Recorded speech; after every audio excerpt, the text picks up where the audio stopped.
we welcome you back inside the stadium. We're getting ready for the presentation, of course, of the World Cup, but of all the other trophies as well, the Golden Glove, the Golden Boot, the Golden Ball. There are quite a few of them. Thierry, Zlatan and Alexi. Alexi, when you look at the World Cup run now for Spain, since the beginning of this tournament to now, does it look like a very nice, steady trajectory? Yeah, it does.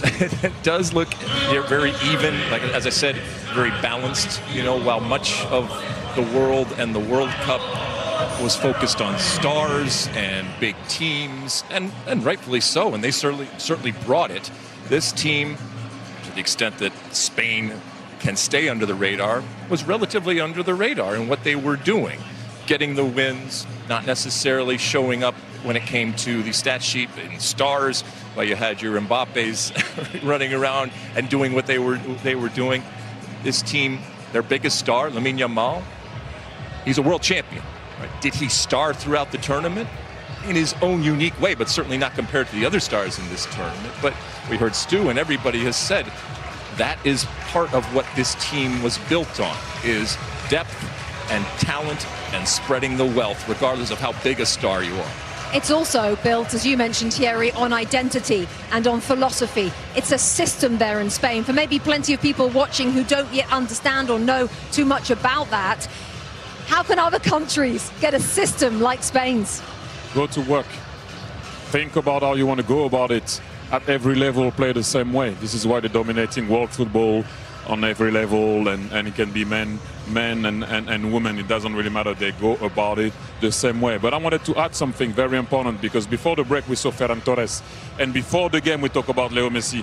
Don't ever give up. You know why? The World Cup for Spain started on a miss of Ferran Torres in a 6-yard box against Capo Verde. Everyone killed him. Spain cannot score. Spain don't have this. Spain don't have that. I said, be careful. Stay quiet and calm, because they don't concede goal and they're good on the ball. They will go about it a different way. Now, who scores? Ferran Torres. Okay, that's what I'm saying. Don't ever give up. They know what they're doing for a very long time.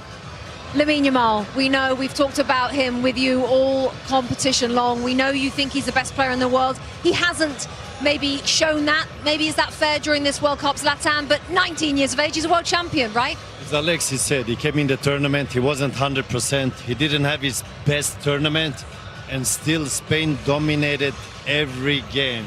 That says how good they are as a team, even if Yamal didn't perform. And they won the World Cup without this guy performing like he normally does.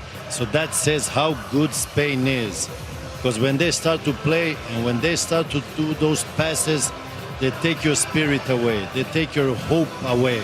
And then I know as a player, when I used to play, if I don't touch the ball, if I have opposite opponent that always keep the ball, I get crazy, I lose patience. And you just want to run after them and you start kicking. That is what they did with every team in this tournament. And in the end, they're the best nation in the world. They did it against some very good competition. I mean, that game against France was almost their coming out party for people that maybe hadn't been paying attention to what Spain was doing. Again, it's difficult, given how good they are, to ignore them, but relative to other teams, what they did was just complete decimation. And I know Thierry, as much as a Frenchman he is, he recognizes that and admits that. And for a lot of people, are like, wow, this is something special. And then they continued on here again with the patience, understanding it's difficult to break down teams, and sometimes it takes time, but they believed that it was going to come. Maybe it's going to come in the middle, maybe it's going to come in at the end, maybe it's going to come late. Can I play the host? Yeah. What would you prefer? Play well, score a lot of goals, or stop a lot of goals, or win the World Cup? Listen, the goals come and go, but these are world champions. That's for the rest of their life and for history. So winning the World Cup. Of course. What about you, big man? I mean, it's not important how you win. It's about winning. But they won it in their way, which makes it even more beautiful. But the main point is, you'd rather win the World Cup than scoring maybe 10 to 8 to 9 goals.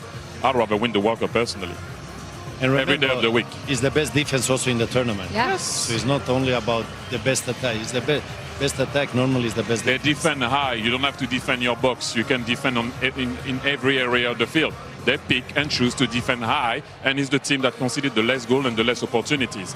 figure it out if you don't understand what I'm saying. As they say in Rebecca, football, wait. defense- Rebecca. Yes. Thierry was the host. Keep going. But where do we go now? We're going to go to an interview with a winning manager. So we're going to an interview with the winning manager, and if you don't believe me, you're going to see it right now. Luis de la Fuente, here we go. We are world champions. I am very proud, very happy for my players. I was telling your colleagues before that we closed a very important chapter. We've won in all the categories. We've grown together. We reached this stage today thanks to their talent, to their attitude, to their commitment, to their values, and to the huge footballing talent. And on top of that, this team has a long way to go. So we are already thinking what's coming next, what is coming up.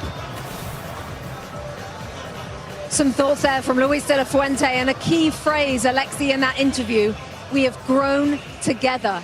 How important is that to try to build some sort of dynasty in football?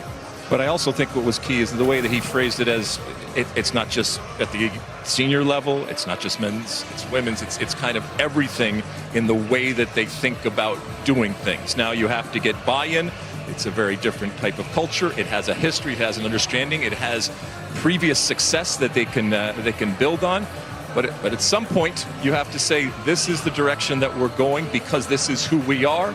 And the players have to believe it, the coaches have to believe it, the fans have to believe it, but the proof is ultimately in the pudding, in the ultimate success. Sometimes it doesn't come immediately, and then you like, oh, we got to go in a different direction. But they believed in the direction that they were going, and now they're reaping the benefits of it. The team that De Fuente selected for this World Cup, not even one Real Madrid player. Correct. Not even one. That's the biggest club in the world. That says how strong this nation is with players. Yeah, certainly when he named the squad, and then I think during the course of the World Cup, Marc Cucurella is on his way. Yeah, but you're right. That's right. That's what I mean, Rebecca. Do your research. Quite literally did. Okay, no, I wanted to add something. Do I have time to add Go, something? quick. No, do you have a philosophy in place in the building and you go and get a coach that's going to fit that? Or you're going to go and get a coach that switches every time what he wants to bring to you? That's what you need to figure it out. Build something and then go and get someone that's going to fit what you have here. That's what they do.